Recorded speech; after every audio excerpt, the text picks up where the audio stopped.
So we're in 1 Kings 19:3, and what's happened is after Elijah, and really God, right, has brought fire down and won the contest of the gods against King Ahab's god Baal. He's been able to slay the 450 prophets of Baal. And because of that, message got back to Ahab's wife Jezebel. And Jezebel has then done this vow to be able to come in and take Elijah's life. And she says she's even going to do it like herself. So it's pretty severe. And so that's what takes us into 1 Kings 19:3, where we read, "And when he saw that, he arose and went for his life and came to Beersheba, which belongeth to Judah, left his servant there." So often in life, we are able to get the courage, we depend on God, we get the strength, we step up for the Lord, and then right after, we get so exhausted and so worn and so tired.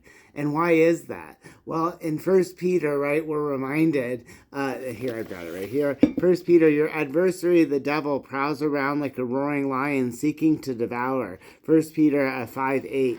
So in that message, right, the devil's always prowling around, and that's why we're told to be alert, to be of sober mind, to be paying attention to what's going around us.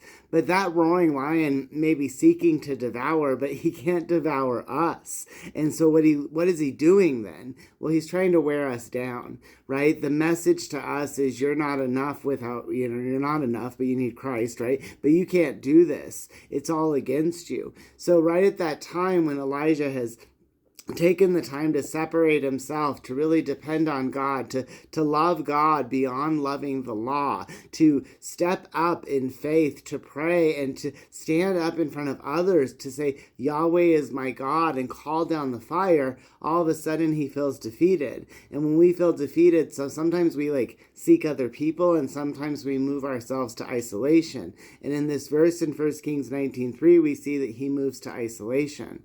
And so what is the message there for us? Well, it's that our adversary is just waiting for us to be defeated, waiting for us to realize that God is still with us, even after we've stepped up, even when we're tired, even when we need rest, that our adversary just wants us to give in to those thoughts. And that's what's about to happen here to Elijah. But the message to us is, don't do it.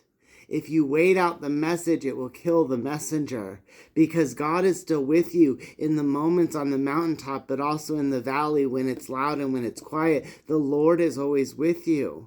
Jesus Christ will lead you through anything. We need the healer, not the healing. And the Holy Spirit will teach us all about that and guide us through the whole steps. All we need to do is love and trust in the Lord with all of our heart. And from there, God will take care of it. It's a pretty easy offer. I take it. All right, y'all. Happy Sunday. Hope you're resting in the Lord. Chatting at Cheesman. Happy Sunday.